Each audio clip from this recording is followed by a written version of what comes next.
Selamat malam semuanya. Apa kabar? Sehat? Dompetnya sehat? Nah kan, langsung hening. Itulah pertanyaan paling horor di tanggal tua, lebih seram dari film horor manapun. Perkenalkan, nama saya Ernest, komedian yang saingan terberatnya bukan komika lain, tapi tagihan cicilan dan harga beras yang naik diam-diam. Hidup kita ini udah kayak komedi, tapi yang nulis skenarionya lagi mabok. Kita semua di sini anggota klub orang susah bahagia. Syaratnya? Cicilan lebih dari 1, gaji numpang lewat, dan jago ketawa lihat saldo ATM sisa 2 digit. Dikasih masalah ekonomi, kita jadiin meme. Dikasih drama cinta, jadi konten TikTok. Dikasih janji politik, ya ketawa aja. Malam ini, gak ada solusi. Kalau saya punya, saya udah di Maladewa, bukan di sini. Kita pejuang yang bangun pagi bukan karena alarm, tapi karena inget cicilan KPR. Senyum di depan bos, padahal dalam hati ngitung sisa kuota internet. Jadi, mari nikmati malam ini sebagai terapi bersama. Ketawa gratis, nggak pakai BPJS. Kita akan menertawakan slip gaji tipis, kisah cinta rumit, dan kelakuan pamer di medsos. Anggap saja ini malam pelampiasan. Keluarkan unek-unek lewat tawa. Tertawalah sebelum tertawa itu dilarang. Atau sebelum kita lupa caranya tertawa karena sibuk mikirin tagihan. Selamat datang di pertunjukan Klub Orang Susah Bahagia. Mari kita bahas ekonomi, khususnya UMR, upah minimum regional alias uji mentalitas rakyat. Gaji UMR itu ajaib, cukup buat bertahan hidup, tapi nggak pernah cukup benar-benar hidup. Cukup buat bayar kosan, nggak cukup buat beli rumah. Cukup makan warteg, nggak cukup makan di restoran. Ironisnya, dengan gaji UMR, kita dituntut punya motivasi setingkat S3, work hard, dream big. Tapi tagihan lebih besar dari mimpi. Motivasi terbesar kita, takut sama cicilan motor, tagihan kartu kredit, dan biaya servis AC. Awal bulan, gaji masuk, rasanya jadi raja. 24 jam kemudian notifikasi tagihan datang, langsung jadi rakyat jelata lagi. Kita jadi ahli matematika, menghitung sisa uang versus sisa hari. Pintar cari promo, diskon, dan akal-akalan ongkir. Skill bertahan hidup di tengah kapitalisme. Jadi kalau ada yang bilang anak muda sekarang manja, suruh aja hidup sebulan dengan gaji UMR di Jakarta. Dijamin, dia bakal lebih menghargai sebungkus Indomie. Kita bukan generasi manja, kita generasi bertahan hidup. Selamat datang di realita. Katanya, kerja keras tidak mengkhianati hasil. Mungkin benar kalau kamu anak orang kaya. Kita, kaum menengah ngepas, kerja keras cuma mengkhianati punggung dan waktu tidur. Generasi sandwich, lebih tepat generasi roti tawar, polos, gampang penyet, sering jadi isian sistem yang lebih besar. Kerja banting tulang demi masa depan, tapi masa depan yang mana? Rumah tanpa KPR? Liburan tanpa utang? Kayaknya cuma mimpi. Quiet quitting itu bukan malas, tapi bentuk perlawanan jiwa-jiwa lelah. Kerja lembur nggak bikin jadi CEO, paling banter dapat ucapan terima kasih di grup WhatsApp. Makanya, banyak yang punya side hustle ojol, jualan online, admin meme. Semua demi satu tujuan, bayar tagihan tepat waktu, dan sesekali makan enak tanpa rasa bersalah. Sekarang bahas cinta, topik ringan tapi tetap bikin pusing. Pacaran zaman sekarang modal cinta, keberanian dan limit kartu kredit. Kencan bukan soal deg-degan, tapi kalkulasi makan di mana. Cukup nggak buat nonton, parkir berapa jam. Surat cinta diganti bukti transfer, bunga mawar diganti voucher diskon.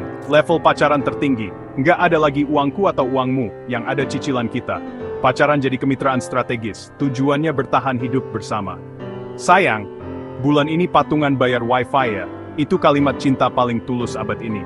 Kencan di museum, taman kota, pameran gratis, hemat ongkos, dapat foto bagus. Hadiah ulang tahun, quality time, nonton Netflix sambil makan mie instan. Kalau ada pacar mau makan di warteg pas tanggal tua, nikahi dia. Puncak hubungan, bahas cicilan bersama, bukan nama anak. Cinta sejati sekarang, bertahan melewati tanggal jatuh tempo tagihan. Cinta yang gak luntur meski saldo ATM menipis. Romantis itu bukan dongeng, tapi strategi bertahan hidup. Selamat berjuang, pejuang cinta dan cicilan. Dunia media sosial, tempat semua orang kelihatan kaya raya. Fenomena flexing pamer saldo ATM, mobil baru, liburan mewah. Tolak ukur sukses sekarang, followers dan seberapa sering pamer di Instagram Stories. Saldo ATM dianggap lebih penting dari isi hati. Harta tahta, kuota, 3 pilar hidup modern. Banyak gaya hidup mewah di medsos itu palsu. Di balik foto liburan, ada tagihan kartu kredit membengkak. Kita sibuk membangun citra di dunia maya, lupa kehidupan nyata berantakan. Jadi, berhenti bandingkan hidup dengan feed Instagram orang lain. Mulai pamer hal esensial, kebaikan, empati, kemampuan tertawa dengan kesulitan. Ketenangan batin nggak bisa dibeli, kebahagiaan sejati nggak diukur dari jumlah like. Hidup bukan soal pamer saldo, tapi soal bertahan dengan senyum.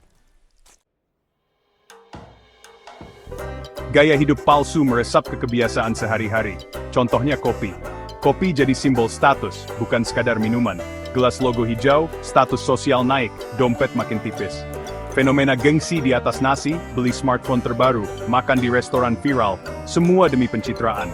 Self-reward sering jadi alasan gaya hidup boros, akhirnya dapat barang dan utang baru. Mari lebih jujur pada diri sendiri.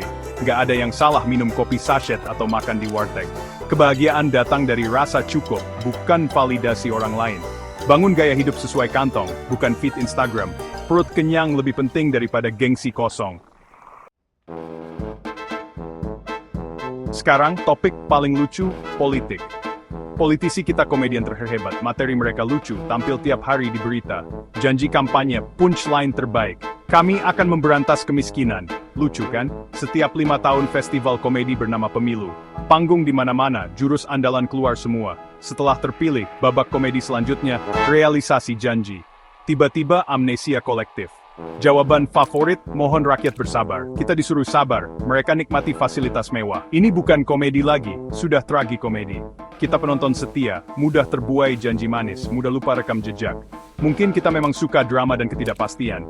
Atau mungkin kita terlalu lelah untuk peduli. Kita sibuk berjuang, politik jadi tontonan dunia lain.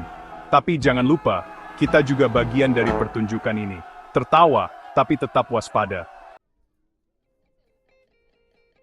Dari ekonomi sulit, cinta rumit, politik absurd, respons kita, humor. Semua penderitaan jadi bahan tertawaan, harga naik jadi meme, pejabat korupsi jadi roasting, kebijakan aneh jadi parodi.